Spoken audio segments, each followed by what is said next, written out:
Gracias por continuar con nosotros y le doy la bienvenida en el estudio de CIPSE Noticias más temprano al neurólogo Jorge Salazar, quien nos va a platicar de dónde nace el odio en el cerebro. Doctor, buenos días. Muy buenos días, Nancy. Un saludo para ti, para todo el equipo y para tu público allá en casa. Gracias por estarnos acompañando, doctor. Y bueno, vamos a hablar del odio. Primero que nada, ¿qué es el odio, doctor? Bueno, pues es una sensación de animadversión, ¿verdad? Que genera en muchas ocasiones o se traduce en agresividad hacia sus congéneres. Me preguntaban si el ser humano es la única especie que es capaz de odiar y de ser agresivo con sus congéneres, pero comentábamos fuera del aire que esto es totalmente falso. Existen muchas especies como ciertos mamíferos o por ejemplo los peces, que incluso pueden llegar a ser muchísimo más agresivos con sus congéneres, ¿no? Claro. Que los seres humanos. Entonces parece ser que sí existe una base biológica cuando hablamos del odio, ¿no? Es decir, existen ciertas estructuras, y esto se ha demostrado a través de algunos estudios de imagen que se llaman resonancias magnéticas funcionales, en donde se toman unas imágenes o se obtienen unas imágenes del cerebro al ver ciertas fotos y se ven las áreas que se pueden ir activando, ¿no? Entonces se ha visto que en el caso del odio hay áreas como los núcleos lenticulares, ciertas áreas de la corteza cerebral que están interconectadas, la ínsula, la amígdala, el hipotálamo, que son una serie de estructuras interconectadas, se van a ir activando. Entonces se habla de que existe un circuito que tiene que ver con el odio, que curiosamente es muy similar al circuito que existe cuando las personas sienten cariño, sienten amor. Ay, qué Nada interesante. más que a diferencia de cuando sienten cariño, sienten amor, los circuitos del odio no inhiben las funciones que tienen que ver con la planeación, con la ejecución. Es decir, que una persona cuando tiene estos sentimientos negativos es perfectamente consciente de lo que hace, ¿no? Y me preguntan, bueno, ¿y qué función tiene este circuito del odio o de la agresividad que de alguna manera es innato o se trae, ¿no? Bueno, pues lo que dicen algunos especialistas, en este terreno hay mucha especulación, pero de que se ha descrito que hay una base biológica, física para esto, no cabe la menor duda. Pues tiene que ver con la conservación como especie, ¿no? Es decir, el hecho de reaccionar ante una amenaza externa prende estos circuitos, ¿no? O por ejemplo, la lucha por el territorio, la lucha por tener, por ejemplo, protegidos a los hijos, la lucha por la obtención de la presa, en el caso de los cazadores, ¿no? Entonces, todo esto de alguna manera influye y hay otros factores que también pueden influir, como por ejemplo, se dice que en el caso de los varones la presencia de testosterona tiene una influencia directa sobre ciertas áreas del hipotálamo, de la corteza cerebral y todo, que predisponen a muchas de estas especies, sobre todo de mamíferos, para ser mucho más agresivos, ¿no? O, por ejemplo, la baja de serotonina. Hay que recordar que el cerebro trabaja con una serie de señales químicas que se llaman neurotransmisores y uno de ellos es la serotonina, otro es la adrenalina, la noradrenalina, que van estimulando diversas redes o circuitos, que es como nuestro cerebro se conecta, ¿no? Las diferentes áreas. Y cada área tiene una tarea específica, pero están profundamente interconectadas. Bueno, pues se ha visto que cuando la serotonina es baja, este odio y esta agresividad se incrementan de manera sustancial, y esto es importante porque el aislamiento social está demostrado en algunos animales, y el ser humano pues al final es un animal también. Claro. Reduce estos niveles de serotonina, ¿no? Entonces, de alguna manera se han hecho algunos experimentos con críos, ¿no?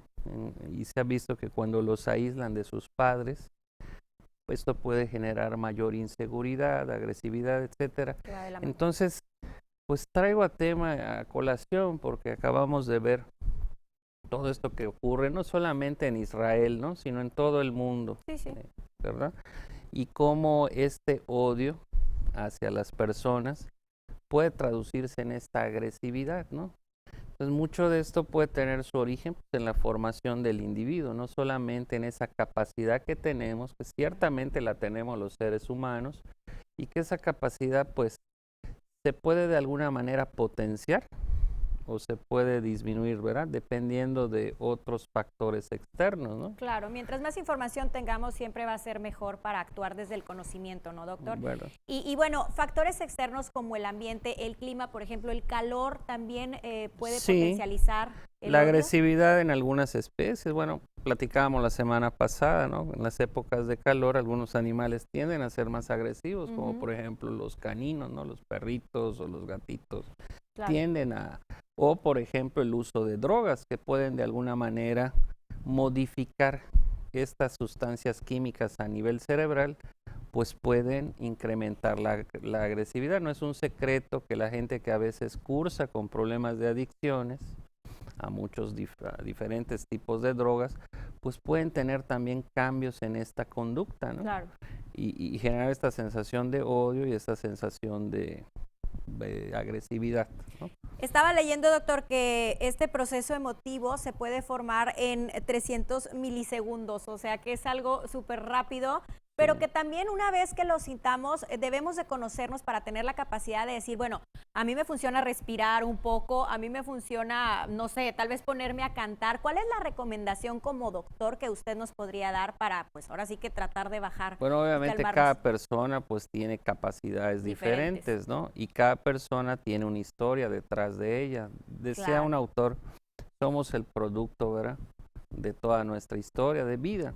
Y sí es cierto, pero también tenemos una base genética, biológica, o sea, nunca hay que descartar que los seres humanos pues tenemos ciertas capacidades y una de ellas es esa capacidad de odiar. ¿Qué factores pueden mejorar, por ejemplo, estos niveles de serotonina? La práctica regular del ejercicio, evitar el aislamiento social, la convivencia, la red social, es decir, los amigos, la familia, los vecinos, la escuela, tu centro de trabajo, de alguna manera están activando estas neuronas, ¿verdad? Y están modificando estos niveles de serotonina y desde luego cuando hay una enfermedad, por ejemplo una depresión, ¿no? El uso de ciertos fármacos. Por eso es importante que ante los problemas de salud mental, se acaba de conmemorar el Día de la Salud Mental, ¿verdad? Sí, sí. Pues acudamos con los especialistas, pero podemos hacer cosas muy sencillas como la práctica regular del ejercicio, ¿verdad? O la convivencia social. Perdón, sí. ¿Y qué enfermedades puede traer el odio, doctor? Porque obviamente, no sé, puede desarrollar quizá algún cáncer, ya ve que se dice mucho por ahí. ¿Esto es cierto? Sí, yo creo que hay que investigar, ¿verdad? Definitivamente somos producto, o la mente es producto del funcionamiento, pues, entre otras cosas, de nuestro cerebro y de todo nuestro organismo. Y sí, definitivamente cada vez hay más evidencia de que muchas enfermedades que pensábamos que eran mentales, en realidad son físicas, ¿verdad? Y se deben a un desequilibrio hormonal. Te puedo poner un ejemplo, la depresión. La depresión tiene mucho que ver con este balance o este equilibrio que tenemos que tener en nuestro cerebro con este neurotransmisor que se llama la serotonina.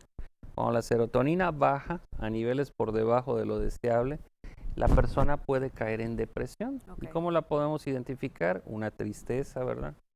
Que no mejora con nada, ¿verdad?